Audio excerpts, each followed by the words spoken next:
ద్వితీయాశ్వాసము. సంజయుడు అభిమన్యుని మరణ వార్త ధృతరాష్ట్రునికి చెప్పుట. ధృతరాష్ట్ర. ఆ ప్రకారం 3వ రోజు యుద్ధంలో సంశక్తులు అర్జునుడిని తమతో యుద్ధానికి రమ్మని కవ్వించారు. అర్జునుడు వారితో యుద్ధముకు దిగాడు. ద్రోణుడు పద్మవ్యూహం పన్నాడు. ధర్మరాజు అనుమతితో అభిమన్యుడు ఆ వ్యూహమును భేదించి వ్యూహమున ప్రవేశించి బృహద్బలుడు, లక్ష్మణకుమారుడు మొదలైన పెక్కుమందిని చంపి పద్మవ్యూహం నుండి బయటకు వచ్చు మార్గం తెలియక కౌరవుల చేతిలో మృతి చెందాడు. కురుసేనలో ఉత్సాహం, పాండవసేనలో విషాదాన్ని నింపుతూ ద్రోణసారథ్యంలో 3వ రోజు యుద్ధం ముగిసింది అని సంజయుడు వివరించాడు. అభిమన్యుడు రణరంగమున మరణించాడు అన్న మాట విన్న ధృతరాష్ట్రుడు ఎంతో పరితపించాడు. సంజయ, నా మనుమడు అమిత తేజశాలి, సద్గుణ సంపన్నుడు అయిన అభిమన్యుడు ఉగ్రమనస్కులైన యోధుల చేతిలో ఎలా మరణించాడు అని సంజయుని అడిగాడు. 3వ రోజు యుద్ధం. అభిమన్యునికి వీడుకోలు పలుకుతున్న ఉత్తర. సంజయుడు మహారాజా, 3వ రోజున ద్రోణుడు కురుసేనలను పద్మవ్యూహంలో నిలిపాడు. దానిని చక్రవ్యూహం అని కూడా అంటారు. వివిధ దేశాధీశులు పద్మవ్యూహముకు రేకుల వలె నిలిచారు. వారి కుమారులంతా కేసరముల వలె నిలిచారు. కర్ణుడు, దుశ్శాసనుడు తమ తమ సేనలతో పద్మము యొక్క అంతర్భాగమున వారి మధ్య భాగమున సుయోధనుడు సేనలతో నిలిచాడు. సైంధవుడు, అశ్వత్థామ, కృపాచార్యుడు, శకుని, కృతవర్మ, భూరిశ్రవసుడు, శలుడు, శల్యుడు, నీ కుమారుడు, నీ మనుమలు తమ తమ స్థానాలలో నిలిచారు.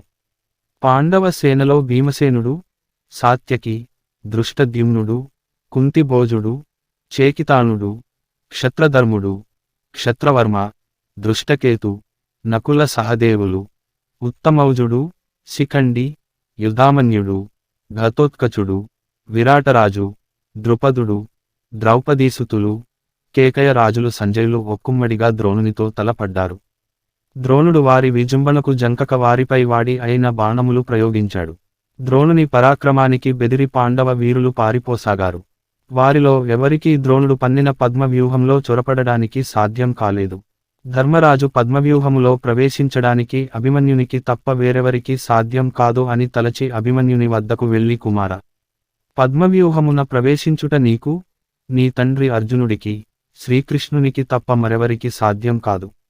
మనలను నీ తండ్రి హేళన చేయకుండా ఉండాలంటే నీవు ఆ వ్యూహమును ఛేదించవలెను అన్నాడు. అభిమన్యుడు, తండ్రి, నాకు పద్మవ్యూహమున ప్రవేశించుట మాత్రమే తెలుసు. కనుక వ్యూహమున ప్రవేశించి కురుసేనను చీల్చి చెండాడుతాను. ధర్మరాజు, అది చాలు కుమార, నీవు త్రోవ చూపి వ్యూహమున ప్రవేశించిన వెంటనే మేమంతా నీ వెంట వస్తాము అన్నాడు. భీముడు కూడా, కుమార, వ్యూహములో ప్రవేశించిన చాలు నీ వెంట నేను, దృష్టద్యుమ్నుడు, ద్రుపదుడు, సాత్యకి, విరాటుడు వచ్చి సేనలను మట్టు పెడతాము అన్నాడు.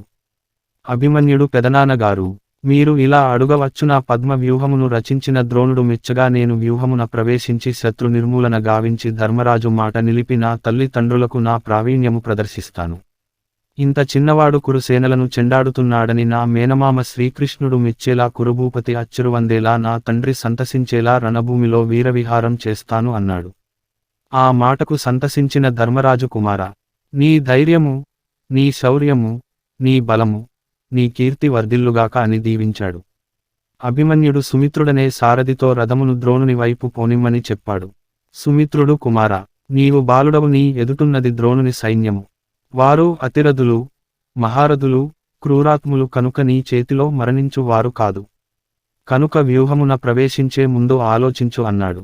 అభిమన్యుడు నవ్వి, సుమిత్ర, దేవేంద్రుడే దేవగణముతో వచ్చిన, తన భూతగణముతో రుద్రుడే భూతగణముతో వచ్చిన, నా తండ్రి వచ్చిన, నా మేనమామ శ్రీకృష్ణుడే నాతో యుద్ధానికి వచ్చినా నన్ను యుద్ధమున గెలువలేరు. సందేహం వదిలి రథమును ద్రోణుని మీదికి పోనిమ్ము అన్నాడు. సందేహం వీడకున్నను సుమిత్రుడు రథమును ద్రోణుని వైపు పోనిచ్చాడు. అది చూసి కురుసేన ఒక్కసారిగా అభిమన్యుని ఎదుర్కొన్నది సమరం సంకులమైంది. అయినా అభిమన్యుడు మెరుపు మెరిసినట్లు కురుసేనలను ఛేదిస్తూ వ్యూహంలో ప్రవేశించాడు. అభిమన్యుని ప్రతాపం. దుర్భేద్యమైన వ్యూహంలో ప్రవేశించిన అభిమన్యుడు రుద్రుడై కార్చిచ్చు అడవిని దహించినట్లు కురుసేనలను దహిస్తున్నాడు. అభిమన్యుడు ప్రయోగిస్తున్న అస్త్రముల దాటికి రథ, గజ, తురంగ, పదాతి దళములు నాశనం అవుతున్నాయి. కేతనములు విరిగిపడుతున్నాయి. సారథులు మరణిస్తున్నారు. ధనస్సులు విరుగుతున్నాయి. శత్రు సైన్యముల శరీరంలో అత్యంత క్రూర శరములు నాటుకున్నాయి. రణరంగం కకావికలైంది. పీనుగులు కుప్పలుగా పడ్డాయి. అభిమన్యుని దాటికి పద్మవ్యూహం చెదిరిపోయింది. కురుసేన పారిపోసాగింది. అది చూసిన సుయోధనుడు అభిమన్యుని ఎదుర్కొన్నాడు. అది చూసిన ద్రోణుడు తమ సైన్యంలోని అతి రథ మహారథ యోధులను పిలిచి సుయోధనుడు అభిమన్యుని ఎదుర్కొంటున్నాడు. మీరంతా వెళ్లి సాయం చేయండి అన్నాడు. అప్పుడు కృపాచార్యుడు, అశ్వత్థామ, కృతవర్మ, కర్ణుడు, శకుని, పౌరవుడు, వృషసేనుడు అంతా కలిసి సుయోధనునికి సాయంగా వెళ్లి ఒక్కుమ్మడిగా అభిమన్యుని చుట్టుముట్టి శరవర్షం కురిపించారు. చేత చిక్కిన సుయోధనుడు చేజారినందుకు అభిమన్యుడు క్రుద్ధుడై అతి రథ మహారథుల మీద అస్త్రశస్త్రములు కురిపించాడు. అభిమన్యుని దాటికి కురుసేన పారిపోసాగింది. ఇది చూసిన ద్రోణుడు అభిమన్యుని ఎదుర్కొని అభిమన్యునిపై శరములు గుప్పించాడు. పారిపోతున్న కురుసేన తిరిగి వచ్చి అభిమన్యునితో పోరసాగాయి. అభిమన్యుడు అతి లాఘవంగా వారు ప్రయోగించిన శరములు త్రుంచి వారి శరీరాలు తూట్లు పడేలా కొడుతున్నాడు. అభిమన్యుని శౌర్యం చూసి ఆశ్చర్యపడిన సుయోధనుడు చకితుడైనాడు. కురు ప్రముఖులు అభిమన్యుని ఒక్కుమ్మడిగా ఎదుర్కొనుట, పారిపోతున్న తన సేనలను చేయి ఊపి పిలుస్తూ అభిమన్యుని ఎదుర్కొన్నాడు. సుయోధనుడు, భూరిశ్రవసుడు, కృపాచార్యుడు ఒక్కొక్కరు 3 బాణములు, ద్రోణుడు 17, వివిశంతి 20 బాణములను, అశ్వత్థామ 5 బాణములు, బృహద్బలుడు 8 బాణములను, శల్యుడు 6 బాణములతోనూ, దుశ్శాసనుడు 12 బాణములతో ఒక్కసారిగా అభిమన్యుని కొట్టారు. ఆ బాణములన్నీ త్రుంచిన అభిమన్యుడు వారి శరీరంలో 3 బాణములు గుచ్చాడు. అశ్మకుని కేతనము త్రుంచి, విల్లు త్రుంచి అతని శిరస్సు ఖండించాడు. అది చూసిన కురుసేన భీతి చెంది పారిపోసాగింది. ద్రోణుడు వారిని తిరిగి యుద్ధోన్ముఖులను చేశాడు. నీ కుమారులు అందరినీ కూడగట్టుకుని అభిమన్యునిపై బాణములు గుప్పించారు. అభిమన్యుడు బెదరక వారి శరీరాలను శరములతో బాధించాడు. కర్ణుని కవచమును భేదించి వక్షస్థలము మీద క్రూరమైన బాణమును గుచ్చాడు. ఆ దెబ్బకు కర్ణుడు మూర్ఛపోయాడు. నీ కుమారులందరినీ వెనక్కు తరిమాడు. శల్యుడు అభిమన్యుని ఎదుర్కొనగా అభిమన్యుడు శల్యుని అత్యంత పదునైన బాణంతో కొట్టి మూర్ఛిల్ల చేశాడు. అభిమన్యుడు సింహనాదం చేశాడు. కురుసేనలు ద్రోణుడు వద్దని ఎంత వారించినా వినక పారిపోయాయి అని సంజయుడు చెప్పగా ధృతరాష్ట్రుడు సంజయ అభిమన్యుని తరువాత ఎవరు ఎదుర్కొన్నాడు అన్నాడు. సంజయుడు శల్యుడు మూర్ఛపోవడం చూసి అతడి తమ్ముడు అభిమన్యుని ఎదిరించి అభిమన్యునిపై 10 బాణములు వేశాడు. అభిమన్యుడు ఆ బాణములు మధ్యలో త్రుంచి శల్యుని తమ్మునిపై రథమును విరిచి, హయములను చంపి, చేతులు నరికి ఆఖరుగా శిరస్సు ఖండించాడు. ఇది చూసిన మిగిలిన రాజకుమారులు భయభ్రాంతులయ్యారు. ద్రోణుడు, కృపాచార్యుడు, అశ్వత్థామ, కృతవర్మ, బృహద్బలుడు, కర్ణుడు మొదలైన ప్రముఖ యోధులు ఒకరిని ఒకరు పిలుచుకుని ధైర్యం చెప్పుకుంటూ అభిమన్యుని ఎదుర్కొన్నారు. అది చూసి అభిమన్యుడు సాక్షాత్తు అర్జునుడే అక్కడ ఉన్నట్లు భ్రమ కలిగిస్తూ గుండ్రటి విల్లు ధరించాడా అన్నట్లు అందరిపై శరవర్షం కురిపించాడు. అభిమన్యుడు కౌరవ వీరుల మీద బల్లములు, అంజలకములు, క్షురపములు, కూర్మనకములు మొదలైన బాణములు ప్రయోగిస్తున్నాడు. అభిమన్యుని ప్రతాపము విని ధృతరాష్ట్రుడు మోదము ఖేదముల అమ్మిశ్రిత భావోద్వేగానికి లోనయ్యాడు. ఆ తరువాత ఏమైంది అని ఆత్రంగా అడిగాడు. సంజయుడు ఆ ప్రకారం పారిపోతున్న కౌరవ సేనలను అభిమన్యుడు పారిపోనీయక వారి చుట్టూ తన రథమును తిప్పుతూ ఎడతెరిపి లేని శరములు గుప్పిస్తూ రణరంగాన్ని పీనుగుల పెంట చేశాడు. అభిమన్యుని ప్రతాపం చూసి ద్రోణుడు కృపాచార్యునితో ఆచార్య, చూసారా తన తల్లిదండ్రులు, మామలు, స్నేహితులు, సోదరులు సంతోషించే విధంగా అభిమన్యుడు శత్రు సంహారం చేస్తున్నాడు. రథ, గజ, తురంగాదులను నేలకూలుస్తున్నాడు. అతడి ముందు మన సైన్యంలో వీరులు ఎవరూ నిలువలేకున్నారు అన్నాడు. సుయోధనాదులో అభిమన్యుడిని ఎదుర్కొనుట, అభిమన్యు దుశ్శాసనుల పోరాటం. ఆ మాటలు విన్న సుయోధనుడు అతి దీనవదనంతో ముఖము మీద చిరునవ్వు తెచ్చుకుని కర్ణుడు, భూరిశ్రవసుడు మొదలగు వారితో ఇలా అన్నాడు, విన్నారా? మన గురువుగారు ద్రోణార్యుని మాటలు విన్నారా? విల్లు పట్టి నేర్చుకున్న ప్రతి వాడికి ద్రోణాచార్యులే గురువు. అలాంటి వాడు ఒక పసి బాలుడిని మహావీరుడని పొగుడుతూ చంపడానికి ప్రయత్నించలేదు. ఎంతైనా పార్థుని కుమారుని, పార్థునికి అనుకూలుడైన ద్రోణుడు చంపుతాడా? అయినా ద్రోణుడు ఉపేక్షించబట్టి అభిమన్యుడు చెలరేగిపోతున్నాడు. మనమంతా కలిసి అభిమన్యుని ఎదుర్కొంటాము అన్నాడు. ఇది విన్న దుశ్శాసనుడు ముందుకు వచ్చి, అన్నయ్య, ఈ మాత్రం దానికి యోధులు కావాలా? అవక్ర పరాక్రమంతో అభిమన్యుని చంపుతాను. అభిమన్యుడు మరణించాడు అన్న వార్త విన్న అర్జునుడు, శ్రీకృష్ణుడు మరణిస్తారు, మన పగ చల్లారుతుంది అన్నాడు. దుశ్శాసనుడు విల్లు సారించి శరములు గుప్పిస్తూ అభిమన్యుని ఎదుర్కొన్నాడు. అభిమన్యుడు దుశ్శాసనుచే ప్రయోగించబడిన శరములు త్రుంచి అతని మీద 26 అతి క్రూర బాణములు ప్రయోగించాడు. వారివురి యుద్ధాన్ని మిగిలిన వారు యుద్ధం ఆపి చూస్తున్నారు. ఇంతలో అభిమన్యుడు దుశ్శాసనుని విల్లు విరిచి దుశ్శాసనుడి ఒళ్లంతా తూట్లుగా కొట్టి నవ్వుతూ, దుశ్శాసన, నాడు నిండు పేరోలగములో నా తండ్రిగారు ధర్మరాజును తూలనాడిన నీ తల ఖండించి నా తల్లి తండ్రులకు మోదము కలిగిస్తాను అంటూ 2 వాడి అయిన బాణములు దుశ్శాసనుని వక్షస్థలముపై కొట్టాడు. ఆ దెబ్బకు దుశ్శాసనుడు మూర్ఛిల్లి రథముపై పడ్డాడు. అలా మూర్ఛపోయిన అతడిని రథసారథి పక్కకు తీసుకుపోయాడు. అభిమన్యుడు దారి చేయగా లోనికి ప్రవేశించిన పాండవ సైన్యం అది చూసి హర్షధ్వానాలు చేశారు. సుయోధనుడు కర్ణునితో కర్ణ, దుశ్శాసనుడు అభిమన్యుని చేతిలో మూర్ఛిల్లాడు కదా అన్నాడు. ఆ మాటలు విని కర్ణుడు తన సైన్యంతో అభిమన్యుని మీదకు వెళ్లి 73 బాణములు అభిమన్యునిపై ప్రయోగించాడు. అభిమన్యుడు వాటిని లక్ష్యపెట్టక మధ్యలోనే త్రుంచి కర్ణుడు అలసిపోయేదాకా శరములతో కొట్టాడు. కర్ణుని తమ్ముడు అభిమన్యుని ఎదుర్కొని అభిమన్యుని హయముల మీద సారథి మీద శరములు గుప్పించాడు. అభిమన్యుడు చిరునవ్వుతో ఒకే ఒక బల్లబాణముతో అతడి శిరస్సును త్రుంచాడు.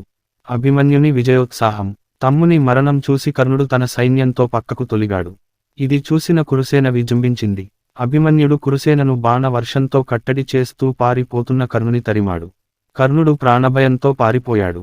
అతని వెంట కురుసైన్యము పారిపోయింది.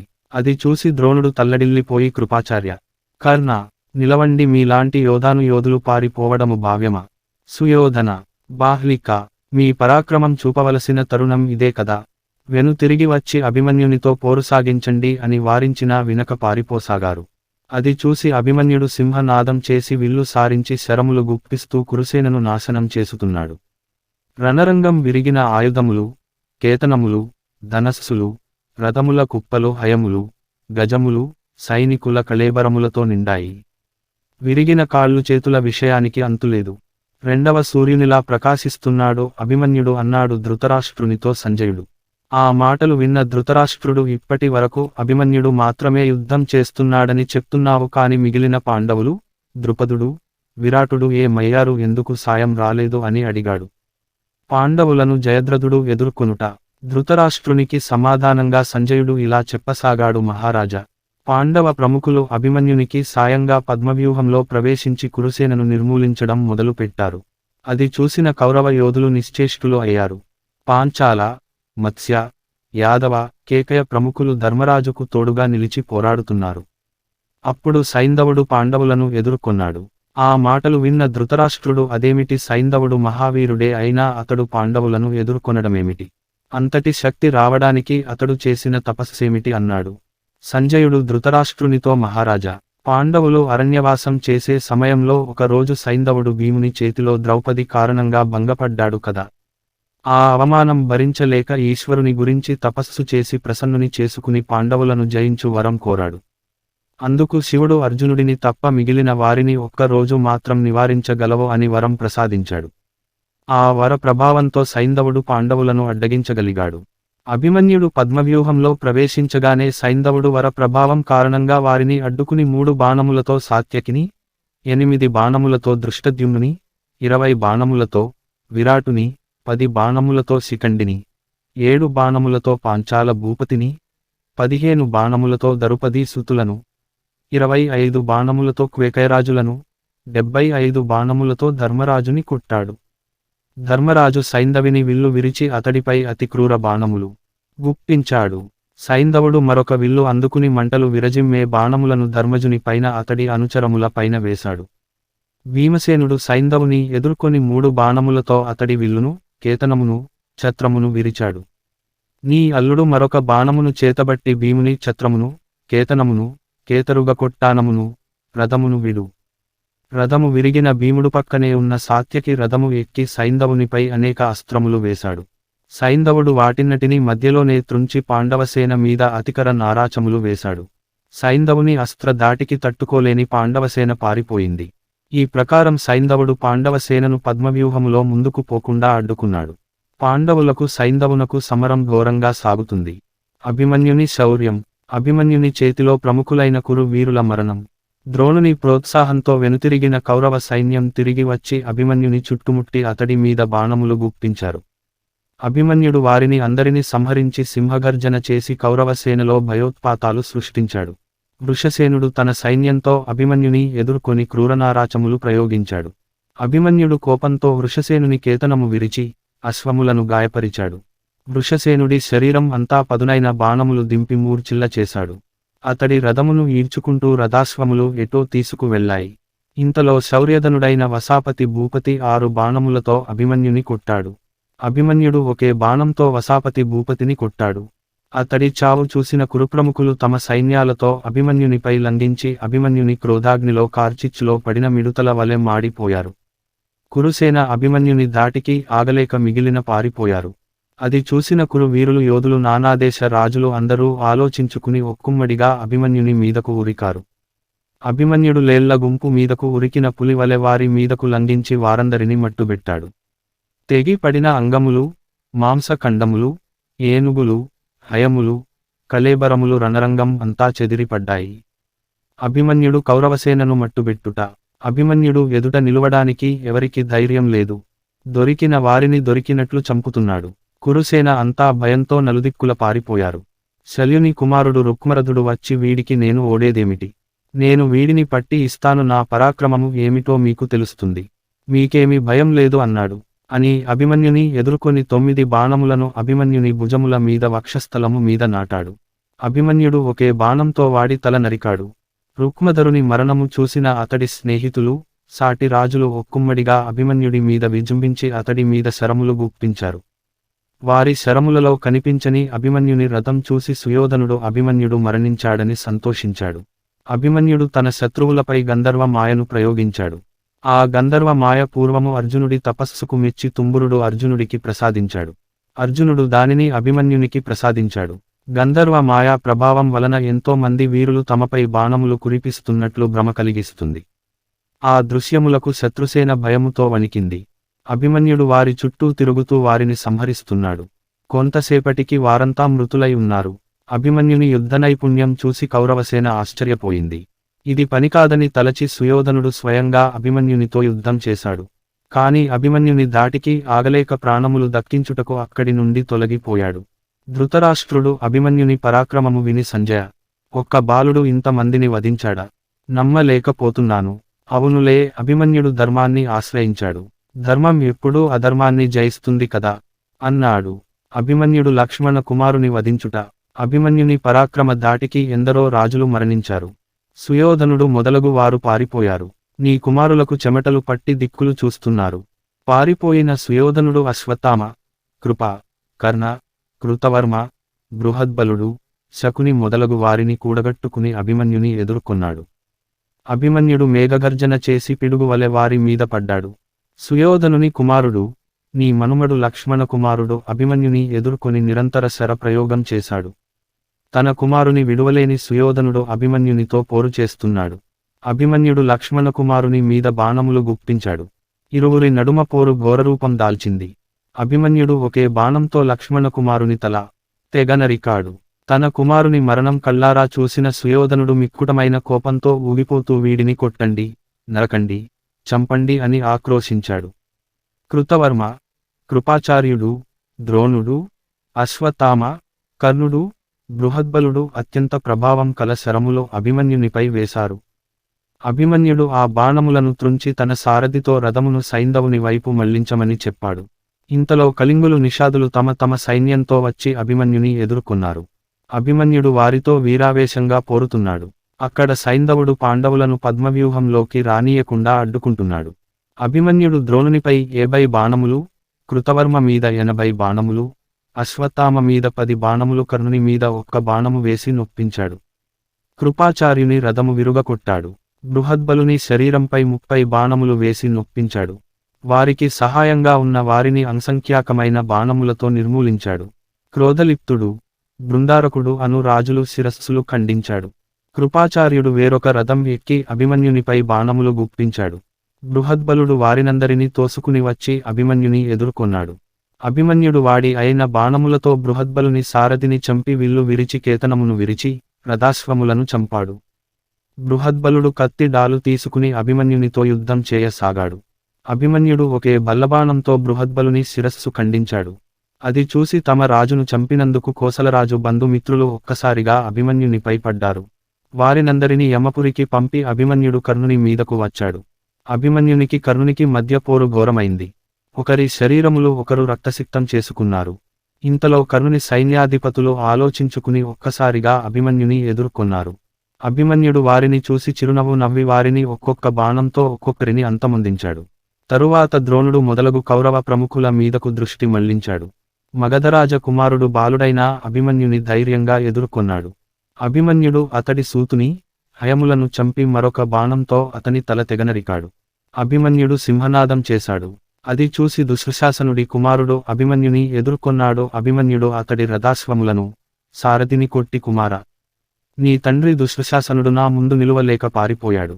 ఇప్పుడు నువ్వు వచ్చావా, నా ప్రతాపం రుచి చూడు అని ఒకే ఒక నారసముతో బాణంతో దుశ్శాసనుడి కుమారుని వక్షస్థలము మీద కొట్టాడు.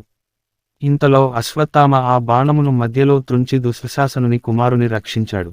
అభిమన్యుడు కనీసం అశ్వత్థామ వైపు చూడకుండా దుశ్శాసన కుమారుని విల్లు త్రుంచి అతడి సారథిని చంపి 6 బాణములు అతడి గుండెలో దించాడు. అభిమన్యుని దాటికి తాళలేక దుశ్శాసనుడి కుమారుడు పారిపోయాడు. అభిమన్యుని మరణం, అపహరణం వరకు యుద్ధం సంకులంగా జరిగింది. శత్రుంజయుడు, సువర్చనుడు, చంద్రకేతుడు, సూర్యభానుడు, మేఘవేగుడు మొదలైన వారు ఒక్కుమ్మడిగా అభిమన్యునిపై పడ్డారు. అభిమన్యుడు తన అస్త్రశస్త్రములతో వారిని అందరిని దూరంగా తరిమి కొట్టాడు. శకుని అభిమన్యుని ఎదుర్కొన్నాడు. అభిమన్యుడు అతడిని తీవ్రమైన శరాఘాతముతో నొప్పించి తన రథమును సుయోధనుని వైపు పోనిచ్చాడు. ఇది చూసిన కర్ణుడు ఆచార్య, కౌరవ సేనలో మహామహులను ఓడించిన అభిమన్యుడు సుయోధనుడి మీదికి పోతున్నాడు. ఈ సమయంలో మీరు ఊరక ఉండుట తగునా? ఏదైనా ఉపాయం ఆలోచించి అభిమన్యుని చంపండి అని సుయోధనుడికి సాయంగా వెళ్ళాడు.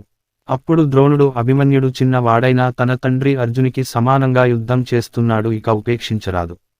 మనమంతా ఒక్కుమ్మడిగా అతడిని ఎదుర్కొనవలెను అని పలికాడు. ఇంతలో అభిమన్యుని చేతిలో చావు దెబ్బలు తిని కర్ణుడు అక్కడికి వచ్చి ద్రోణుడితో ఆచార్య, చూసారా అభిమన్యుడు నన్ను ఎలా దెబ్బతీశాడో? నేను మీ దగ్గరే ఉంటాను, ఇంతకంటే నాకు సురక్షిత ప్రదేశం లేదు. అర్జునుడి పరాక్రమం గురించి విన్నాను కాని అతడి కొడుకు అంతకంటే పరాక్రమవంతుడు అని అర్థం అయింది అన్నాడు. అభిమన్యునిపై ఒకేసారి దాడి చేసిన అనేక మంది మహారథులు అభిమన్యుడిని కపటోపాయముతో చంపమని ద్రోణుడు చెప్పుట. అప్పుడు ద్రోణుడు కర్ణుని చూసి కర్ణ, నేను అర్జునుడికి కవచధారణ విద్య ఉపదేశించాను. దానిని అర్జునుడు తన కుమారుడికి ఉపదేశించాడు. ఆ కవచ ధారణ విద్య వలన అతడి శరీరంపై ఎవరూ శరములు నాటలేరు. ఏదో వంచన చేసి అతడిని మనం చంపాలి. అభిమన్యుని చేతిలో విల్లు ఉన్నంతవరకు మనం అతడిని చంపలేము. యోధులంతా అతడిపై దాడి చేసి ఒకరు అతడి విల్లును త్రుంచాలి, వేరొకరు అతడి సారథిని చంపాలి, మరొకరు అతడి రథం విరుగకొట్టాలి, కాని ఇవన్నీ ఏకకాలంలో జరగాలి. నీకు చేతనైతే అభిమన్యుని ఈ కపటోపాయంతో చంపు అన్నాడు. అది విని కర్ణుడు ఆలోచించి అక్కడి యోధులను కూడగట్టుకుని ఒక్కుమ్మడిగా అభిమన్యునిపై లంఘించాడు. కొంతమంది అతడి విల్లు విరిచారు. ద్రోణుడు అతడి రథాశ్వములను చంపాడు. కృపాచార్యుడు అతడి రథసారథిని చంపాడు. అభిమన్యుడు నిరాదయుడు విరధుడు అయ్యాడు. అదే తగిన సమయమనుకుని బాహ్లికుడు, శకుని, శల్యుడు, అశ్వత్థామ, కృతవర్మ అతడి మీద బాణవర్షం కురిపించారు. అభిమన్యుడు ఖడ్గము డాలు తీసుకుని రథము మీద నుండి కిందకు దూకి గాలిలో గిరగిరా తిరుగుతూ కౌరవ యోధులను ఖండించాడు. అభిమన్యుడు ఎప్పుడు తన తల ఖండిస్తాడో అని యోధులంతా అక్కడి నుండి పారిపోయారు.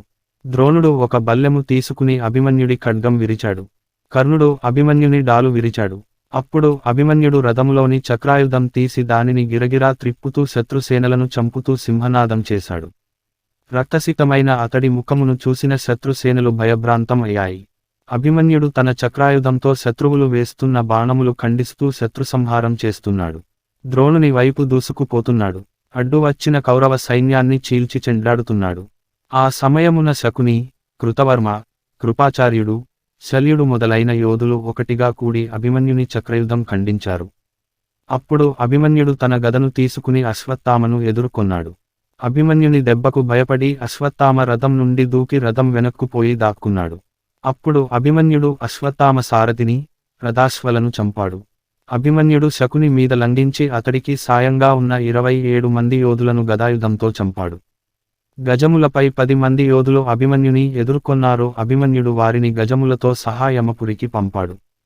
కేకయరాజులను 7గురిని ఒక్కసారిగా యమపురికి పంపాడు. ఇంతలో దుశ్శాసనుడి కుమారుడు అభిమన్యుని ఎదుర్కొని అభిమన్యునిపై అనేక శరములు గుప్పించాడు. అభిమన్యుడు అతడు వేసిన బాణములను గదాదండంతో అడ్డుకుని అతడి అశ్వములను, సారథిని చంపి అతడి రథమును విరుగకొట్టాడు. దుశ్శాసనుడి కుమారుడు గదాయుధంతో అభిమన్యుని ఎదుర్కొన్నాడు. వారిరువురి మధ్య పోరు ఘోరంగా సాగింది.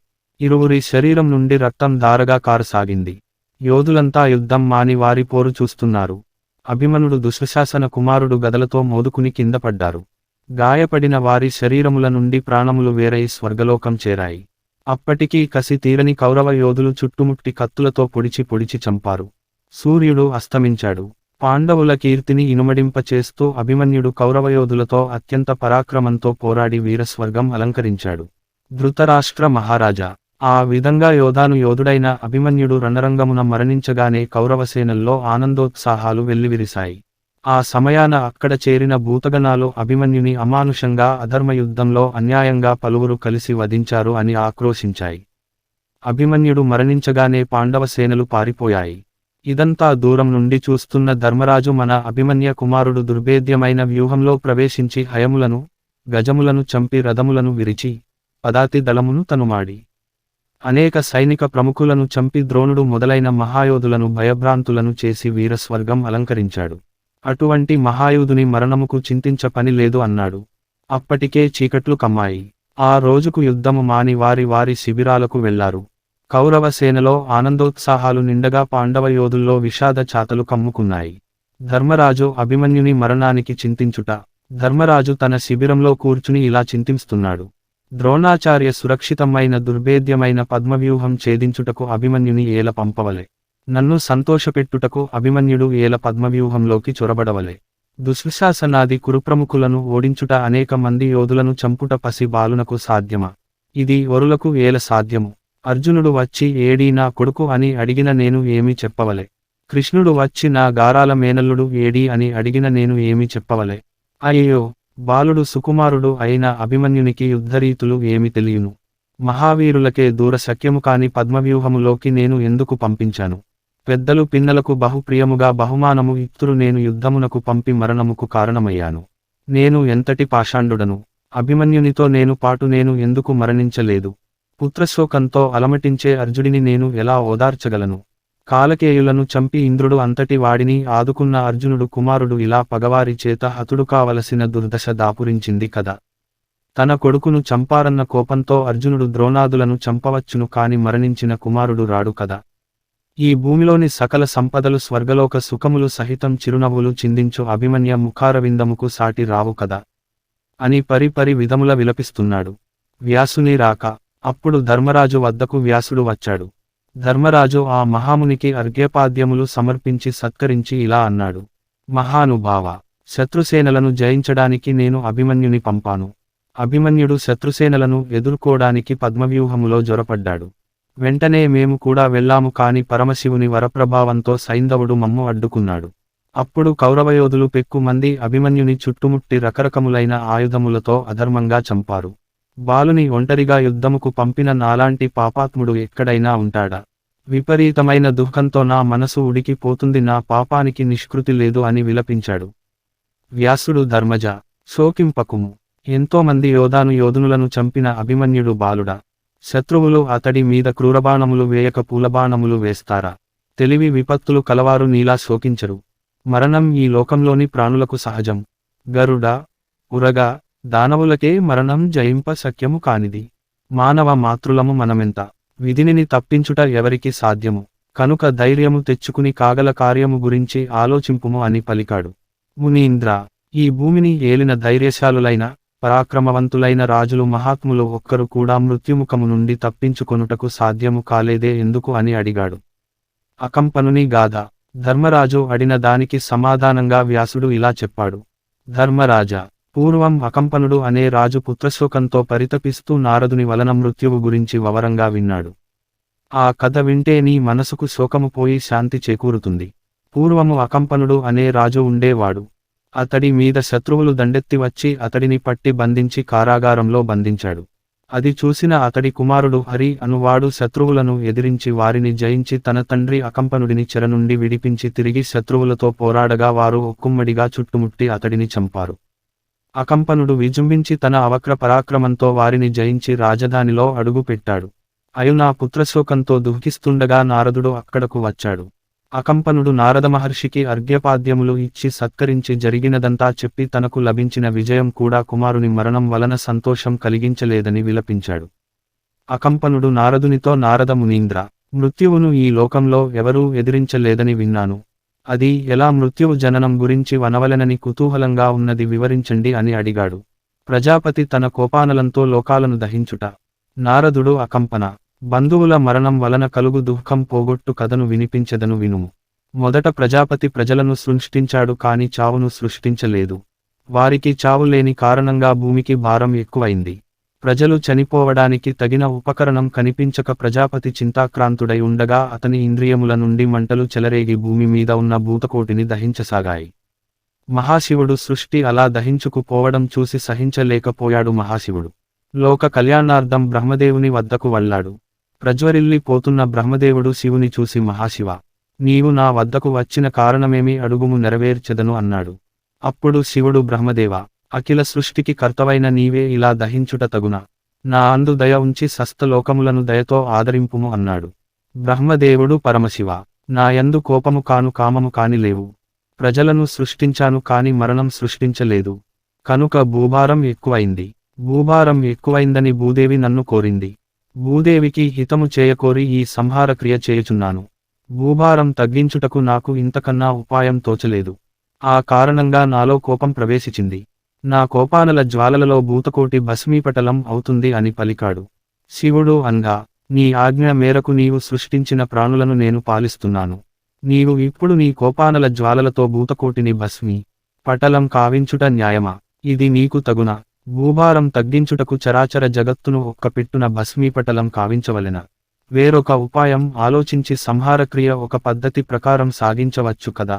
ఈ సంహారక్రియ అనే వరం నాకు ప్రసాదించండి అని కోరాడు. బ్రహ్మదేవుడు తన కోపానలము ఉపసంహరించుకున్నాడు. సకల భువనాలు శివుని, బ్రహ్మదేవుని స్తుతించాయి. మృత్యుదేవత జననం. కోపానలము ఉపసంహరించుకున్న సమయంలో బ్రహ్మదేవుని నుండి ఎర్రటి కన్నులతో, ఎర్రని చీర కట్టుని రక్తవర్ణంతో ఒక స్త్రీ ఆవిర్భవించింది. ఆమె వారిరువురిని చూసి దక్షిణ దిశగా పోతుంది. అప్పుడు బ్రహ్మదేవుడు, ఓ మృత్యుదేవత, ఎక్కడికి పోతున్నావు, ఇలారా అనగానే ఆమె బ్రహ్మదేవుని ఎదుట నిలిచింది. బ్రహ్మదేవుడు, ఓ మృత్యుదేవత, నాలో సంహారం చేయాలన్న కోరిక కలగగానే నీవు పుట్టావు కనుక నీవు పక్షపాత బుద్ధి లేక ఒక పద్ధతి ప్రకారం ఈ చరాచర జగతిని సంహరిపుము. నీవు నా ఆజ్ఞను అనుసరించి ఈ కార్యము నిర్వహిస్తున్నావు కనుక నీకు పాపం అంటదు అని ఆజ్ఞాపించాడు. అది విన్న మృత్యుదేవత దుఃఖించింది. బ్రహ్మదేవుడు ఆమె కన్నీటిని దోసిట పట్టి ఆమెను ఎన్నో విధములా అనునయించాడు. అప్పుడు మృత్యుదేవత శోకంతో, ఓ మహానుభావ, నీవు నన్ను సృష్టించి ఈ పాపకార్యానికి నియోగిస్తావా? బంధుమిత్రుల మరణం వలన శోకంతో విలపిస్తున్న వారి రోదనలు వినలేను. ఈ అధర్మమునకు నేను ఒడిగట్టలేను. స్వామి, నా మీద దయ ఉంచి తపస్సు చేసుకొనుటకు అనుమతిస్తే నేను ధేనుకాశ్రము పోయి తపస్సు చేసుకుంటాను అని పలికింది. అప్పుడు బ్రహ్మదేవుడు, ఓ మృత్యుదేవత, నేను నిన్ను సంహారముకు మాత్రమే సృష్టించాను కనుక సంశయం వదిలిన ఆజ్ఞ ప్రకారం సంహారక్రియ నెరవేర్పుము అని ఆజ్ఞాపించాడు. ఆయనకు భయపడి అంగీకరించినట్లు అక్కడే నిలబడిపోయింది మృత్యుదేవత. తన ఆజ్ఞ పాటించినందుకు బ్రహ్మదేవుడు సంతోషించాడు. తాను సృష్టించిన లోకాల వైపు చూడగా అవి అన్ని సంతోషించాయి. తాను వచ్చిన పని అయినందుకు పరమశివుడు కూడా కైలాసముకు వెళ్ళాడు. మృత్యుదేవత బ్రహ్మకు నమస్కరించి ధేనుకాశ్రముకు వెళ్లి అచ్చట నంద, కౌశికి నదుల చెంత అత్యంత నియమనిష్టలతో ఎన్నో వ్రతములు చేసింది. హిమాలయ పర్వతాల మీద ఘోర తపస్సు చేసింది. ఆమె తపస్సుకు మెచ్చి ప్రత్యక్షమైన బ్రహ్మదేవుడు, ఓ మృత్యుదేవత, నీవు ఎందుకు ఇంత నియమనిష్టలో ఆచరిస్తావో అని అడిగాడు. అందుకు మృత్యుదేవత, నేను ప్రజల మెడలు నులిమి చంపలేను, నన్ను ఈ పనికి పంపవద్దు. ఇది అధర్మమన్న భయంతో నిన్ను ఆశ్రయించాను. ఆర్తితో నిన్ను శరణువేడుతున్నాను అన్నది. బ్రహ్మదేవుడు, నీవు నా ఆజ్ఞను అనుసరించి చేస్తున్నావు కనుక ఇందు అధర్మం లేదు. నీకు కీర్తి ప్రతిష్టలు కలిగేలా నేను పరమేశ్వరుడు వరమిస్తాము. నేను సంకల్పించిన పని చేసిన నీకు అధర్మము అంటదు. 4 విధములైన భూతకోటిని సంహరింపుము అన్నాడు. మృత్యుదేవత, దేవా, నేను నీ ఆజ్ఞను నీవు చెప్పినట్లు చేస్తాను. నాదొక్క విన్నపము వినుడు. ప్రాణులలో లోభము, క్రోధము, లోభము, ఈర్ష్య, అసూయ కలిగేలా చేస్తే నేను నా విధిని సక్రమంగా నెరవేర్చగలను అని కోరింది. వ్యాధులు, రోగాలు. బ్రహ్మదేవుడు, అలాగే చేస్తాను. అంతేకాదు, నీవు దుఃఖించినప్పుడు నీ కన్నీటి బిందువులను నా దోసిట పట్టాను కదా. ఆ కన్నీరు ఒక్కొక్క అశ్రువు ఒక్కొక్క వ్యాధిగా ప్రజ్వరిల్లి భూతకోటిని పీడిస్తుంది కనుక వారు వ్యాధి కారణంగా మరణిస్తారు కనుక నిన్ను నిందించరు నీకు పాపము అంటదో అది అధర్మము కాదు. పరబ్రహ్మ ఆజ్ఞానుసారం ప్రాణుల ప్రాణాలు గ్రహిస్తావు కనుక నీవు పరమధర్మము నిర్వర్తిస్తుంటావు కాని అది అధర్మము కాదు. నీవు ధర్మస్వరూపినివి, పరమేశ్వరివి సమస్త జీవుల ప్రాణములు నీ చేతిలో ఉన్నాయి. కనుక నీవు నిర్భయంగా నీ ధర్మము నెరవేర్చుము. దుర్మార్గులను వారి అధర్మపు కార్యాలే వధిస్తాయి అని పలికాడు. తనకు పాపము అంటదని అది అధర్మము కాదని బ్రహ్మదేవుడు వచించటంతో బ్రహ్మదేవుని ఆజ్ఞను నెరవేర్చకపోయిన శాపానికి గురి కావలసి వస్తుందన్న భయం చేత మృత్యుదేవత సంహార క్రియకు అంగీకరించింది. సమస్త జీవుల దేహములు వ్యాధులతో కృశించినప్పుడు వారి ప్రాణములు హరిస్తూ ఉంది. జీవులు ఒక దేహమును వదిలి వేరొక దేహము ఆశ్రయిస్తున్నాయి. మానవులు కూడా అలా మానానంతరం వేరొక దేహమును ఆశ్రయిస్తున్నాయి. వాయుదేవుడు సర్వవ్యాపి అపరిమిత తేజశ్శాలి ఈ చరాచర జగత్తుకు ప్రాణదాత. ప్రాణవాయువు ఈ శరీరంలో ప్రవేశించిన జననం శరీరాన్ని వదిలినప్పుడు మరణం సంభవిస్తాయి. దేవతలు కూడా కర్మ చేయాలంటే మానవులుగా అవతరిస్తారు. మరల మానవులు తమ ధర్మాచరణతో దైవత్వం కనుక పొందగలరు. కనుక నీ కుమారుడు స్వర్గసుఖాలు అనుభవిస్తున్నాడు. చింత వద్దు ఈ జగత్తు అంతా భూయిష్టం నీ కుమారుడు దుఃఖం అంటే వినపడని పుణ్యలోకమునకు పోయాడు. బ్రహ్మకల్పితమైన మరణముకు ధీరులైన వారు దుఃఖింపరు అని నారదుడు మృత్యుదేవతా ప్రభావం గురించి వివరించాడు. అకంపనుడు నారదునితో నీవు చెప్పినది విన్న నా మనసున దుఃఖం తొలగిపోయి స్వస్థత చేకూరింది అని నారదునికి నమస్కరించాడు. అప్పుడు అకంపనుడు అక్కడ నుండి అశోకవనముకు వెళ్ళాడు అని వ్యాసుడు ధర్మరాజుకు చెప్పి ధర్మరాజ, ఈ కథ వ్రాసిన వారికి చదివిన వారికి ఆయురారోగ్య ఐశ్వర్యములు కలుగుతాయి. అభిమన్యుడు రణరంగమున వివిధములైన ఆయుధములతో శత్రువులతో పోరాడి వీరస్వర్గము అలంకరించి ప్రపంచ ఖ్యాతి గడించాడు. కనుక నీవు చింతింపతగదు అని చెప్పాడు. ధర్మరాజు వ్యాసుని అడిగి యజ్ఞగాగాదులు వాటి ఫలితాలు తెలుసుకొనుట. వ్యాసుని మాటలతో ఊరట చెందిన ధర్మరాజు క్షత్రియ ధర్మమును అనుసరించి వీరస్వర్గమలంకరించిన అభిమన్యుడు స్వర్గ సుఖాలు అనుభవిస్తాడు కదా అనుకుని మునీంద్ర, ఇది వరకు ఉన్న మహారాజులు చేసిన యజ్ఞయాగములు ఏమిటి, వాటి ఫలితము ఏమిటి అని అడిగాడు. ధర్మరాజు మనసులో మాట గ్రహించిన వ్యాసుడు ధర్మరాజా, నీ కుమారుడు అభిమన్యుడు కూడా పూర్వపు మహారాజుల వంటి వాడే కనుక అభిమన్యునికి ఎలాంటి పుణ్యలోకాలు లభిస్తాయో అని ఆలోచిస్తున్నావు కదా అన్నాడు. ధర్మరాజు మహాత్మా, నీ దివ్యచిత్తముకు తెలియనిది ఏమున్నది దానిని గురించి వినగోరుతున్నాను అని అన్నాడు. వ్యాసుడు ఎన్నో యజ్ఞయాగములు చేసిన వారు, తపస్సు చేసిన వారు, దానధర్మములు చేసిన వారు, ఉదాత్తమైన సద్గుణములు కలవారు తాము మరణించిన తరువాత పుణ్యలోకాలకు వెళ్లి సుఖపడుతున్నారు. నిస్వార్థంగా అభిమన్యునిలా యుద్ధము చేసి వీరమరణం పొందిన వారు అంతకంటే ఉన్నతమైన పుణ్యలోకాలు పొందగలరు. అదీ కాకుండా మహితాత్ములైన మహారాజులు చేసిన యజ్ఞయాగాదులు వారి కర్మానుష్ఠానం గురించి తెలుసుకోవాలని అనుకున్నావు కనుక చెప్తాను విను. సృంజయుని కథ. వ్యాసుడు ధర్మరాజుకు సృంజయుని కథ వివరించుట. పూర్వము సృంజయుడు అనే రాజు పాలిస్తుండేవాడు. అతనికి సంతానము లేదు. సంతానము కొరకు అతడు ఎప్పుడూ బ్రాహ్మణులను పూజిస్తుండేవాడు. అతడికి నారదుడు ప్రియ మిత్రుడైనందువలన సృంజయుని వద్దకు పలుమార్లు వస్తుండేవాడు. ఒక రోజుక్కడ ఉన్న బ్రాహ్మణులు అంతా కలిసి సృంజయుని కోరిక తీర్చమని ప్రార్థించారు.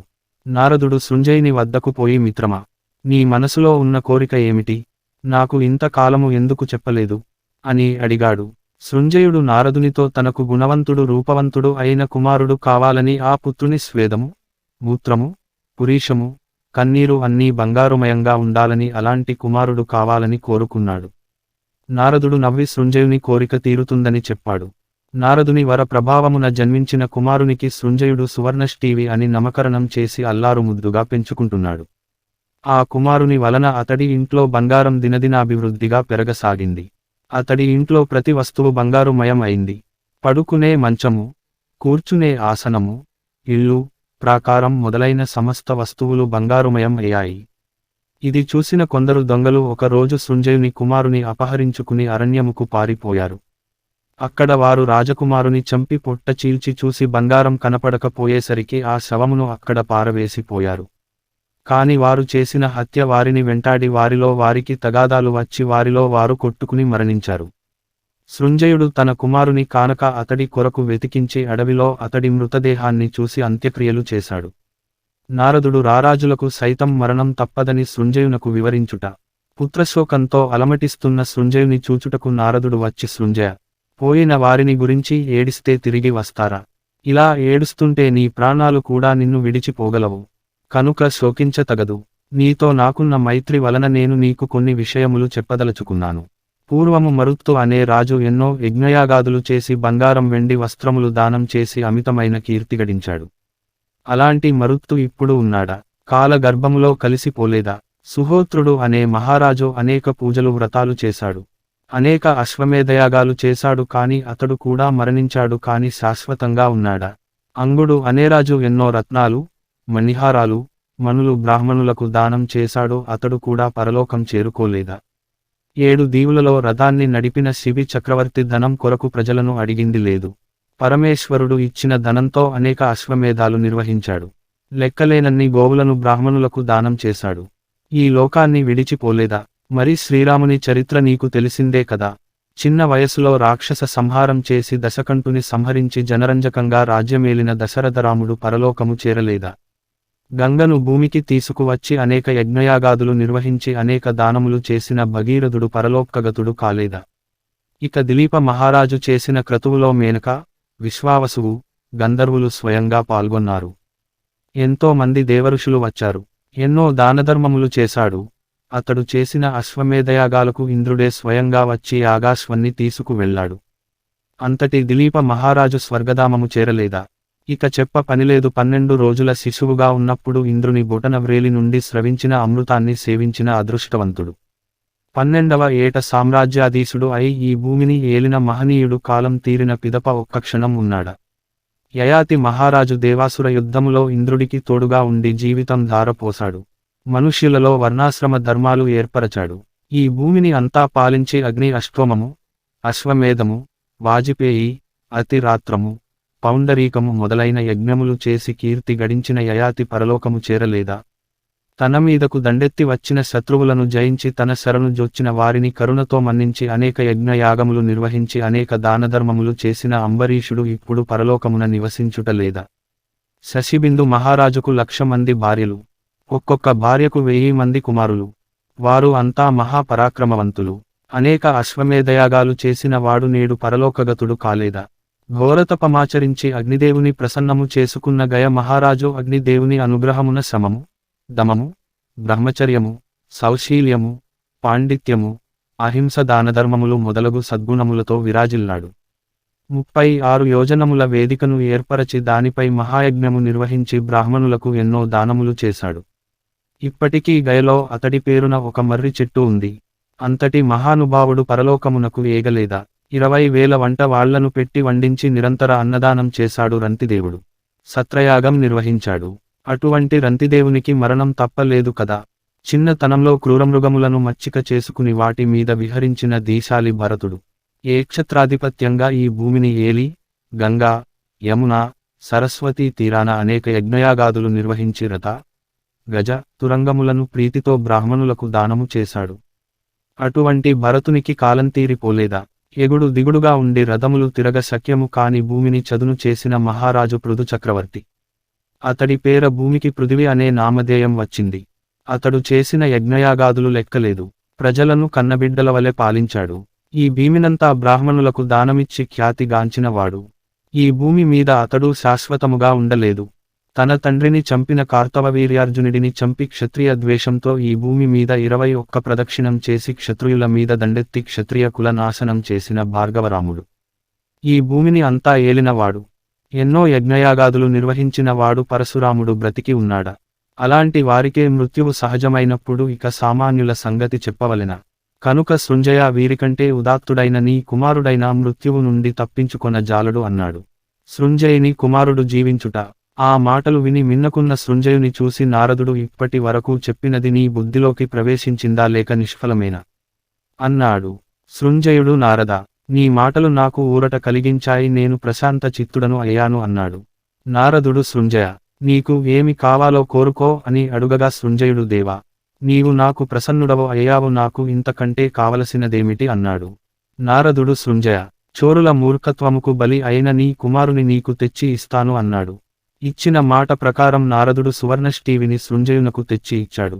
సృంజయుడు తన కుమారునికి అస్త్రశస్త్ర విద్యలు నేర్పి వివాహం చేశాడు. అతడు సంతానవంతుడు అయ్యాడు. కాలం తీరగానే అతడు మరణించాడు. ధర్మరాజా, మృత్యువును జయించుట ఎవరితరం కాదు. నీ కుమారుడు అభిమన్యుడు వీరస్వర్గము అలంకరించి సురలోక భోగములు అనుభవించుచున్నాడు. అతడి మృతికి నీవు చింతించుట అనవసరం. కనుక నా మాటలు ఆలకించావు కనుక స్వస్థ చిత్తుడవై ధైర్యము వహించి ధీరుడవై కర్తవ్య నిర్వహణ కావింపుము అని చెప్పి వ్యాసుడు అక్కడి నుండి వెళ్ళాడు. అర్జునుడు మనసు కలత చెందుట. వ్యాసుడి రాక ధర్మరాజుకు ఉరట కలిగించినా అర్జునుడు వచ్చి తన కుమారుని గురించి అడిగినా ఎలా బదులు చెప్పాలి, అతడిని ఎలా ఓదార్చగలను అని మదనపడసాగాడు.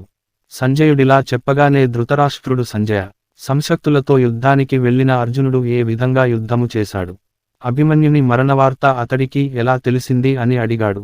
సంజయుడు మహారాజా, సంశక్తులను అర్జునుడు సమూలంగా నాశనం చేసి తిరిగి వస్తుండగా అనేక దుశ్శకునాలు గోచరించాయి. అర్జునుడు శ్రీకృష్ణుని చూసి ఎన్నడూ లేనిది నాకు దుర్నిమిత్తములు గోచరిస్తున్నాయి. నా మనస్సు అలజడి చెందుతుంది, శరీరం గగుర్పాటు చెందుతుంది. ద్రోణాచార్యుడు సామాన్యుడు కాదు. మా అన్నయ్య ధర్మజునికి ఎలాంటి అపాయము జరగలేదు కదా అన్నాడు. ఆ మాటలు విన్న కృష్ణుడు అరుణ, ధర్మజునికి అతడి తమ్ములకు ఎలాంటి ఆపద కలుగదు. మిగిలిన వారికి కలిగిన మనకు త్వరలో తెలుస్తుంది అన్నాడు. కృష్ణార్జునులు పాండవ శిబిరంలో ప్రవేశించగానే అక్కడ అలముకున్న నిస్తేజమైన వాతావరణం చూసి కలత చెందిన అర్జునుడు, కృష్ణ, సైనికులు అందరూ నన్ను చూసి తలదించుకుంటున్నారు. వారి ముఖాలలో విషాదఛాయలు గోచరిస్తున్నాయి. మన శిబిరంలో సందడి లేదు. నేను రాగానే నాకెదురు వచ్చు అభిమన్యుడు నేడు రాలేదు. ఎలాంటి దుర్వార్త వినవలసి వచ్చునో అని మనసు వ్యాకులపడుతుంది. ఎలాంటి దుర్వార్త వినవలెనో అని భయంగా ఉంది అన్నాడు. కృష్ణుడు బదులు చెప్పలేదు. అర్జునుడు వెంటనే ధర్మరాజు శిబిరానికి వెళ్ళాడు. అక్కడ ధర్మరాజు మొదలైన వారు కూర్చుని ఉన్నారు. వారిలో అభిమన్యుడు లేడు. అది చూసిన అర్జునుడికి కాళ్ళు తొట్రుపడ్డాయి. అర్జునుడు అభిమన్యుని కొరకు వెదకుట. అర్జునుడు ధర్మజుని చూసి, అన్నయ్య, మీరంతా విచారవదనంతో కూర్చుని ఉన్నారు. మీ మధ్య అభిమన్యుడు కనబడుటలేదు. అతడికి ఏమయ్యిందో చెప్పండి. ఈ రోజు ద్రోణుడు పద్మవ్యూహం పన్నాడు. దానిలో నేను మాత్రమే ప్రవేశించి వెలుపలకు రాగలను. అభిమన్యునికి ప్రవేశించుట మాత్రమే తెలియను. మీరు అభిమన్యుని పద్మవ్యూహం భేదించుటకు పంలేదు కదా. మీరు కోరారని పద్మవ్యూహమున ప్రవేశించి వెలుపలికి రాలేక ప్రాణములు కోల్పోలేదు కదా. శ్రీకృష్ణుని మేనల్లుడు, కుంతీదేవి మనుమడు, నా కుమారుడు, యుద్ధ విద్యా నిపుణుడు, దిన్యశర సంధానం తెలిసినవాడు అయిన అభిమన్యుని శత్రువులు ఏ మాయోపాయంతో చంపారో కదా. గురువువేడ భక్తి కలవాడు, అత్యంత ఉదారుడు, కరుణాత్ముడు, శౌర్యవంతుడు, ధైర్యశాలి, ఇంద్రుని మనుమడు అయిన అభిమన్యుడు లేకపోవడం దుస్సహము కదా.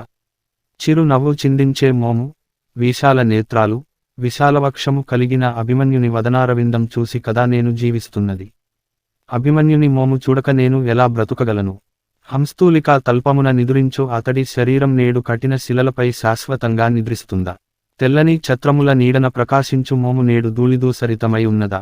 సదా అందమైన నెచ్చెలుల మధ్య సంచరించే అభిమన్యుడు నేడు క్రూరమైన నక్కల మధ్య ఉన్నాడా. నానా జనులకు నాదుడైన అభిమన్యుడు ఎంతో వినయ విధేయతలు కలిగిన సుభద్రతనయుడు, దేవేంద్రుని మనుమడైన నా కుమారుడు ఇక లేడా. అయినా నా వంటి మందభాగ్యునికి అంతటి కుమారుడు ఎలా ఉండగలడు. విధాత ఎంతటి నిర్దయుడో కదా. మంచి వారిని ఎక్కువ రోజులు బ్రతకనీయడు కదా. ఆ సంశక్తులు పిలిచిన నేను ఏల యుద్ధముకు పోవలే. నా కుమారుని ఏల పోగొట్టుకునవలే అని శోకిస్తూ అర్జునుడు అక్కడే కూలబడ్డాడు. అభిమన్య, ధర్మరాజు ముద్దుల కొడక, నీ తల్లి సుభద్రను విడిచి వెళ్ళుట నీకు ధర్మమా. నీ మేనమామ కృష్ణుడు వచ్చాడు, ఒక్కసారి లేచి రావా.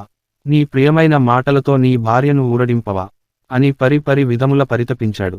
అభిమన్యుని మరణానికి ధర్మరాజును నిందించుట. అభిమన్యుని కొరకు విలపిస్తున్న అర్జునుడు ధర్మరాజును చూసి, అన్నయ్య, ఇది ఎలా జరిగింది. భీమసేనుడు ఏమయ్యాడు. దృష్టద్యుమ్నుని వెంట పంపక వేరొక చోటకు పంపావా. మహావీరుడు విరాటుడు ఏమయ్యాడు. నీవు ఎందుకు అభిమన్యుని కాపాడలేదు. మరొక చోటున యుద్ధం చేస్తున్నావా. ఇలా అందరూ ఉండి నా కొడుకుని దిక్కులేని చావుకు గురి చేశారా.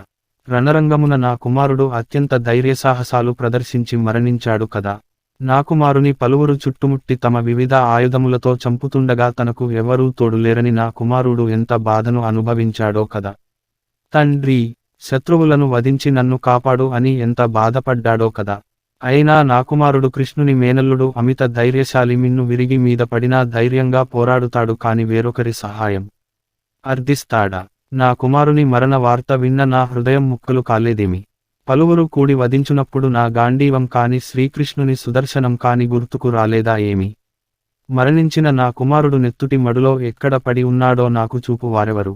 రణరంగమున పడివున్న నా కుమారుడి మోము ఉదయించిన చంద్రుని వలె ఉందేమో, ప్రాణం కంటే మిన్నగా చూసుకొనే సుభద్ర తన కొడుకు మరణాన్ని తట్టుకొనగలదా, కుమారుని కొరకు తపించే ద్రౌపది శోకం ఎవరు మాన్పగలరు అని పరిపరి విధముల పరితపిస్తూ ధర్మరాజు ముఖము చూసి, ధర్మరాజా, నేను సంశక్తులతో పోరుతున్నప్పుడు కౌరవ వీరుల సింహనాదం విన్నాను, యుయుత్సుడు ఎలుగెత్తి అన్న మాటలు విన్నాను, మీరు అభిమన్యుడితో పోరాడలేక బాలుడైన అభిమన్యుని పలువురు చేరి చంపారు, ఇప్పుడు మీకు సంతోషం కలిగిందా, అర్జునుడికి కృష్ణుడికి అపకారం చేసి బతుకగలరా, ఈ దుష్కార్యం వలన కలిగిన పాపం వారిని దహించక ఉంటుందా అని పలికిన యుయుత్సుని మాటలు నేను చెవులారా విన్నాను, నేను కృష్ణుడు ఆ మాటలు విని కూడా నమ్మలేదు, ధర్మజా, తగిన సమయంలో నాకు తెలిపిన నేను అభిమన్యుని చుట్టుముట్టిన వారిని ఎదిరించి అభిమన్యుని రక్షించుకునే వాడిని కదా అని విలపిస్తున్న అర్జునుడిని శ్రీకృష్ణుడు పొదివి పట్టుకుని, అర్జున, ఏమిటి వెర్రి, రణరంగమున యోధులకు మరణం సహజము కదా, నీ కుమారుడు అభిమన్యుడు ఒంటరిగా అనేక మంది కౌరవ యోధులను వీరోచితంగా ఎదుర్కొని మరణించినందుకు సంతోషించక దుఃఖించుట తగున, తెలుకొనతగిన విద్యను తెలుసుకున్న జ్ఞానివి, నీ వారంతా ఎలా శోకిస్తున్నారో చూడు, నీవిలా దుఃఖిస్తుంటే వారిని ఓదార్చేదెవరు అన్నాడు.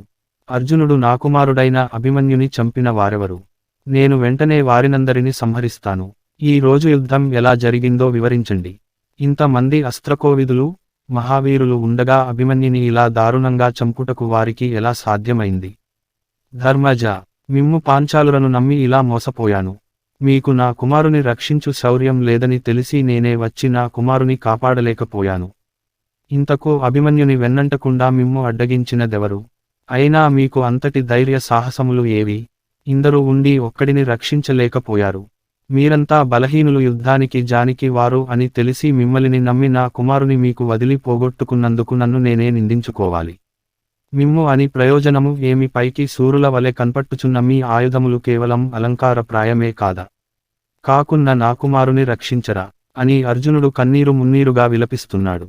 అక్కడ ఉన్న రాజులకు అర్జునుడితో మాట్లాడే ధైర్యము చాలలేదు, కృష్ణుడు మాత్రమే అర్జునుడిని అనునయిస్తున్నాడు. ధర్మరాజు అభిమన్యుని మరణ విధానము వివరించుట, అభిమన్యుని మరణం తలచుకుని పరిపరి విధముల రోదిస్తున్న అర్జునుడితో, అర్జున, నీవు సంశప్తకులతో యుద్ధం చేయడానికి వెళ్ళావు కదా, ద్రోణుడు పద్మవ్యూహం పన్నాడు, మేము ఎంత ప్రయత్నించినా ఒక్క అడుగు కూడా ముందుకు వేయలేకపోయాము, కనుక నేను అభిమన్యుని వద్దకు వెళ్ళి, కుమార, వ్యూహమున ప్రవేశించుట మాకెవరికి తెలియదు, ముందు నీవు మార్గము చూపుతూ ప్రవేశించిన మేము నిన్ను అనుసరించి వస్తాము అని చెప్పాను. అందుకు అభిమన్యుడు అంగీకరించి వెంటనే తన రథముతో పద్మవ్యూహమున ప్రవేశించి కౌరవసేనను చీల్చి చెండాడుతున్నాడు.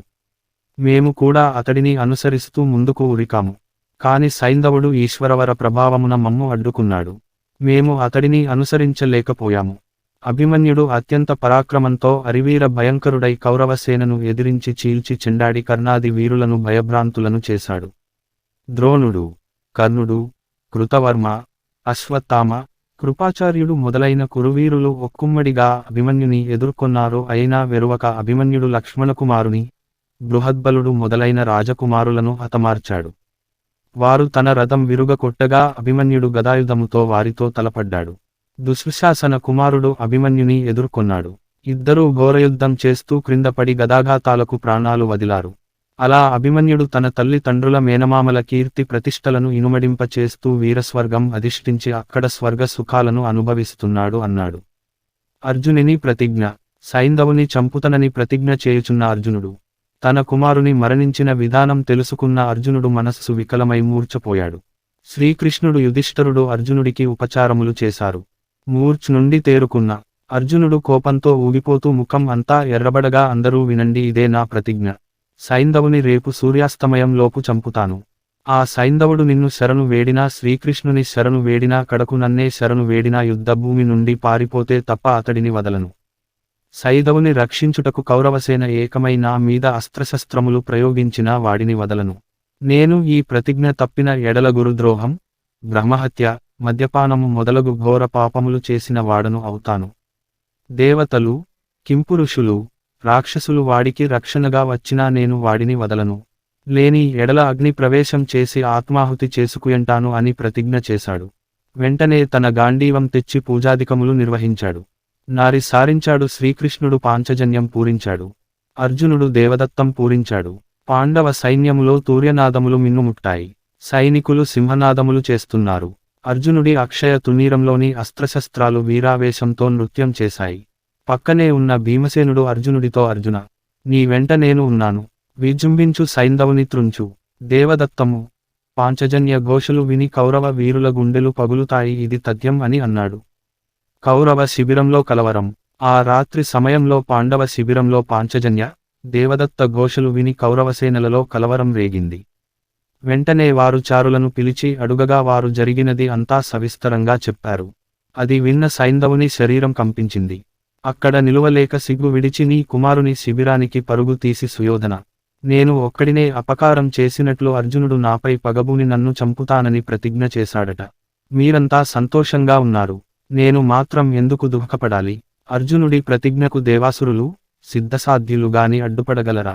సుయోధన, ద్రోణుడు, కృపుడు, కర్ణుడు, శల్యుడు, బాహ్లికుడు నీవు తలచిన యమపురి పోయిన వాడిని తీసుకురాగలరు. కానీ మీరు కాపాడవలెనని అనుకున్నట్లు లేరు కనుక నాకిక దేవుడే దిక్కు అన్నాడు. అతడి పెదవులు ఎండిపోతున్నాయి, కాళ్ళు తడబడుతున్నాయి, నిలబడలేకపోతున్నాడు. సుయోధన, ముందు నేను అర్జునుడి కంట పడకుండా దాక్కుంటాను, మీకిక సెలవు, బ్రతికుంటే రేపు కలుస్తాను అని వెళ్ళబోయాడు. సైంధవుడికి ధైర్యం చెప్పుట. సుయోధనుడు, సైంధవ, ఏమిటి వెర్రి, ఇప్పుడే కదా మా పరాక్రమము పొగిడావు. ద్రోణుని శౌర్యము, సోమదత్తుని ధైర్యము, శకుని వీరము, శల్యుని బలము నీకు తెలియనిదా? మేము నిన్ను విడిచి పెడతామా, భయపడకుము, నిన్ను వెన్నంటి ఉంటాము అని ధైర్యము చెప్పాడు. వెంటనే సుయోధనుడు సైంధవుని వెంటబెట్టుకుని ద్రోణుని వద్దకు వెళ్ళాడు. సైంధవుడు ద్రోణునితో అర్జునుడికి తనకు ధనుర్విద్యలో కల తారతమ్యాలు అడిగాడు. ద్రోణుడు, సైంధవ, మీరందరూ నా దగ్గర విద్య అభసించారు, నేను మీకందరికీ ఒకే విధంగా నేర్పాను, కాని అర్జునుడు కఠోర శ్రమకు ఓర్చి ఎన్నో ప్రయోగములు చేసి విలువిద్యలో మెలకువలు తెలుసుకున్నాడు. కనుక మీ కంటే అర్జునుడు అధికుడు, కాని నీవు అర్జునుడికి భయపడ పనిలేదు, నా రక్షణలో ఉండగా నిన్ను దేవతలు కూడా తేరిపార చూడలేరు. అర్జునుడు కూడా భేదింపలేని వ్యూహము రేపు పన్నుతాను. నీవు క్షత్రియ ధర్మము ప్రకారం యుద్ధం చేయి, వేదవేదాంగాలు అభ్యసించి యజ్ఞయాగాదులు చేసిన నీవిలా మృత్యువుకు భయపడతగున. యాదవులు, పాండవులు, కౌరవులు మొదలైన ఎవరైనా ఈ భూమిపై శాశ్వతులా కాలం తీరగానే అందరూ పోవలసిన వారే కదా. మహామునులు యజ్ఞము చేసి పొందు ఫలం వీరులు యుద్ధభూమిలో మరణించిన పొందవచ్చు, కనుక నిశ్చింతగా ఉండు అన్నాడు. ఆ మాటలకు ఊరట చెందిన సైంధవుడు సుయోధనునితో కలిసి తమ శిబిరానికి వెళ్ళాడు. ఇరుపక్షముల సైన్యాలు జరిగిన విషాదం తలపక రేపటి యుద్ధము గురించి ఆలోచించసాగారు. సుయోధనుడు మరునాటి యుద్ధానికి సమాలోచనలు జరుపుతున్నాడు. ధర్మరాజు పాంచాల, కేకయ, మత్స్య, పాండ్య, యాదవ రాజులను మరునాటి యుద్ధానికి సమాయత్తపరుస్తున్నాడు. అర్జునుడు ప్రతిజ్ఞకు శ్రీకృష్ణుడు కలత చెందుట. అర్జునుడు చేసిన భీకర ప్రతిజ్ఞకు కృష్ణుడు కలవరపడి, అర్జున, నాతో ఏమాత్రం ఆలోచించక ఘోర ప్రతిజ్ఞ చేశావు. దుస్తరమైన ఈ ప్రతిజ్ఞను నీవు నెరవేర్చకపోయిన నాకు కలిగే బాధను నువ్వు అర్థం చేసుకున్నావా? చారులు తెచ్చిన సమాచారం ఏమంటే నీ ప్రతిజ్ఞ విన్న కౌరవ శిబిరంలో కలకలం రేగింది. వారు నీవు ఎప్పుడైనా నీ కుమారుని మరణానికి కారకులైన వారి మీద విరుచుకు పడతావని గ్రహించారు. సైంధవుడు సిగ్గు విడిచి సుయోధనుడి వద్ద తనను రక్షించమని వేడుకొనగా ద్రోణ, కృప, అశ్వత్థామ, శల్య, కర్ణాది కౌరవ వీరులు సైంధవుని ప్రాణానికి అభయం ఇచ్చారట. ద్రోణుడు అత్యంత క్లిష్టమైన వ్యూహము పన్ని సైంధవుని నీ కంట పడకుండా చేసి నిన్ను ఆపగలనని చెప్పాడట. అంత కట్టుదిట్టమైన వ్యూహంలో సకల కౌరవ యోధుల రక్షణలో ఉన్న సైంధవుని ఒక్క పగటిలో సంహరించుట సామాన్యం కాదు. కనుక దీని గురించి మనకు ఆప్తులైన వారితో ఆలోచించవలసిన అవసరం ఉంది అన్నాడు. అర్జునుడు, కృష్ణ, కౌరవ ప్రముఖుల బలాబలాలు నాకు తెలియనిదా? నా గురించి వారికి తెలియను. నీ సహాయ సంపత్తి నా ఎడల ఉన్న సైంధవుని రక్షించగలిగిన వారెవరు? సైంధవుని చంపునప్పుడు అడ్డగిన్న వారెవరైనా వారు నా క్రూర నారాచబాణములకు బలికాక తప్పదు. కౌరవ వీరుల అస్త్రశస్త్రములు నా అస్త్రశస్త్రముల ధాటికి నిలువలేవు. ఒక్క సుయోధనుడి సేనలే కాదు, సాక్షాత్తు పరమేశ్వరుడే వచ్చినా సైంధవుని రక్షించుటకు వీలు కాదు. నీ మీద నా అస్త్రశస్త్రములు, దివ్యాస్త్రముల మీద ఆనరేపు గాంధీవం నుండి వెలువడిన బాణము సైంధవుని తల త్రెంచుట ఖాయం. కృష్ణ, నీ అండదండలు నాకుండగా నాకిక అడ్డేమి? నా ప్రతిజ్ఞ నెరవేర్చు విధంగా ఆలోచన వసిగి నన్ను కృతార్థుని చెయ్యి అని నమస్కరించాడు. కృష్ణుడు అర్జునుడి మాటలకు సంతసించి, నీ మనస్సు స్థిరముగా ఉన్నది, నీవు పోయి నిద్రించుము అన్నాడు. అర్జునుడు తన శిబిరముకు వెళ్ళాడు. శ్రీకృష్ణుడు సుభద్రను ఊరడించుట. అర్జునుడు శిబిరానికి వెళ్లే సమయానికి అక్కడకు సుభద్ర, ఉత్తర, పాంచాలి వచ్చి ఉన్నారు. ఈ విషయానికి తెలిసిన శ్రీకృష్ణుడు ఈ విషయానికి తెలిసిక్కడకు చేరుకుని సుభద్రను ఓదార్చ సాగాడు. అమ్మా సుభద్ర, క్షత్రియకంతలు యుద్ధములో మరణించిన వారి కొరకు విలపించుట తగున. క్షత్రియ వీరులు రణరంగమున మరణించుట వీర స్వర్గమును అంకరించుట సహజమే కదా. నీ కుమారుడు తుచ్చమైన ఈ లోకమును వదిలి పుణ్యలోకముకు పోయాడు. తపస్సు, బ్రహ్మచర్యము, ఉదాత్తమైన దానధర్మాలు చేసి పొందు లోకాలను నీ కుమారుడు యుద్ధమున వీరమరణం పొంది సులభంగా పొందాడు. అందుకు నీవు చింతించనేలా. క్షత్రియ కాంతలకు వీరులను పుత్రులుగా పొందుట వారు అతిలోక వీరులై ప్రఖ్యాతి గాంచుట అతడి తల్లి వీరమాత అగుట అతడి భార్య వీరపత్ని అగుట ఎంత సహజమో అతడు వీరస్వర్గం అలంకరించుట అంత సహజము కదా. అలాంటి పుత్రుని కన్నందుకు సంతోషించాలి కాని దుఃఖిస్తారా చెప్పు. ఎంతటి గొప్ప వారైనా కాలం తీరిన మరణించుట తథ్యం. ఈ విషయానికి తెలిసి పామరుల వలె చింతించుట తగున. నీవే ఇటుల శోకించిన నీ కోడలిని ఓదార్చు వారెవరు. మాకు ధైర్యం చెప్పవలసిన దానివి, ధైర్యవంతురాలివి నీవే ఇటుల శోకించతగదు. నీ కోడలిని ఓదార్చుము. నీ భర్త రేపు సూర్యాస్తమయంలోపు సైంధవుని సంహరించుట తథ్యము. నా మాట నమ్మి నీవు ధైర్యముగా ఉండుము అన్నాడు. సుభద్ర శోకం. కాని సుభద్ర పుత్రశోకము తట్టుకొనలేక శోకిస్తూ నాయనా అభిమన్య, నేను పుణ్యం చేసుకుని నిన్ను కనే భాగ్యాన్ని పొందాను కాని నీ ముద్దు ముచ్చటలు చూసే భాగ్యానికి కరువయ్యాను. అత్యంత పరాక్రమవంతులైన కౌరవ వీరులను హతమార్చిన నీవు ఇలా దిక్కులేని మరణం పొందుట నా మనస్సు కలచివేస్తుంది. శిశువుగా సగం శరీరం నా మీద మిగిలిన శరీరం మెత్తటి శయ్య మీద ఉండేలా శయనించిన నీవు ఇలా కటిక నేలపై పరున్నావా? వంది మాగదుల సూత్రపాఠములను విను నువ్వు ఇప్పుడిలా నక్కల ఊళలు వింటున్నావా? ఇంతమంది మహాయోధులు పాండవులు విరాట, ద్రుపద, సాత్యకి, భీమసేనుల పరాక్రమం నిన్ను రక్షించలేకపోయిందా? మహావీరుడైన అర్జునుడి కుమారుడవు శ్రీకృష్ణుని మేనల్లుడవు నీవు ఇలా శత్రువుల చేత మరణించుట చోద్యము కాక మరేమి? నాయనా, నీ భార్య ఉత్తర వచ్చింది చూడు, లేచి ఆమెను ఓదార్చు అని పలు విధముల రోదిస్తూ ఉంది. ద్రౌపది తన 2 చేతులతో సుభద్ర, ఉత్తరలను పొదివి పట్టుకుని అలాగే వివసురాలై భూమి మీద పడిపోయింది. శ్రీకృష్ణుడు వారిని ఉచిత వచనములతో ఓదార్చి పాండవుల వద్దకు వచ్చి అందరిని వారి వారి శిబిరములకు వెళ్ళమని చెప్పాడు. తాను కూడా అర్జునుడితో అతడి శిబిరానికి వెళ్ళాడు. కృష్ణార్జునులు ఆయుధ పూజ చేయుట. శిబిరానికి వెళ్లిన కృష్ణార్జునులు ఒక ప్రదేశమున దర్భాసనము వేసి దానిపై గాంధీవము, దేవదత్తము, పాంచజన్యము, సుదర్శనము మొదలైన ఆయుధములు అమర్చారు. శ్రీకృష్ణుడు అర్జునుడిని వాటి మధ్య నిద్రించమని చెప్పాడు. ఆ తరువాత తన సారథి దారుకునితో తన శిబిరానికి వెళ్ళాడు. తాను కూడా నిద్రపోదామని అనుకున్నా.